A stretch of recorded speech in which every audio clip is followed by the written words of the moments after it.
So I got the intake installed. I got the gaskets put back in.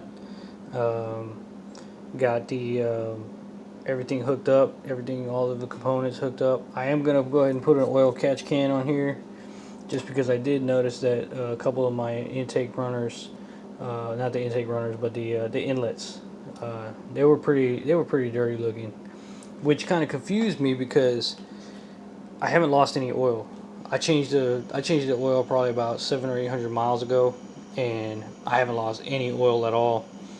Um, Definitely doesn't seem like I've been having any kind of issue with oil loss. So clearly I don't have a lot of blow by. So I'm kind of confused about why it looks like that. Maybe it's just because of the fact that the engine has 160 some thousand miles on it already.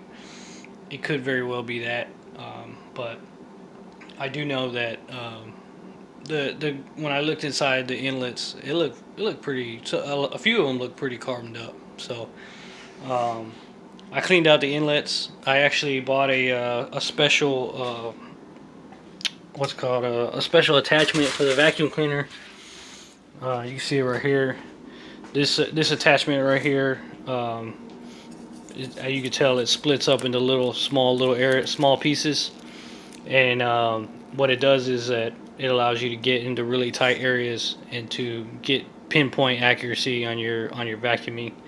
So this was really helpful to make sure I cleaned out everything, because whenever I pulled the intakes off, when I pulled the intake off, I did notice that it definitely had some dirt that fell into the cylinders, into the intake area. So I went ahead and got that cleaned up. But on another note, I also put in this McLeod hydraulic line right here. Um, I actually got it in pretty quickly, pretty easily. I know some other people have had some issues with it, with getting it in there. Really, guys, if you just lube it up really good on the ends and just really get some elbow grease in there, you should be able to get it on and get those clips back on. Really, the hardest part for me, I mean, you could tell I don't have gorilla hands. I mean, my hands are pretty small, they're pretty thin, and it was tough trying to get that, especially the one down there in the one down there in the back over by the transmission. Trying to get that one off and trying to get that one back on, that was a challenge. The one over here on this side right here, down here on this end, it wasn't as bad. Had to pull off the accumulator and had to pull off a couple of things over here, but it wasn't too bad. But the one down there by the transmission, that one was a big challenge. So went ahead and got that, changed it out. So got it all pumped up. I did have to pump it a lot of times to be able to get it to gain pressure again. So, but I haven't test driven it yet. I'm gonna get it back. I'm gonna get it on the road. I gotta fill up the engine with some coolant. And once I finish up the engine with coolant, I'll be able to go ahead and get it started up and get it back on the road.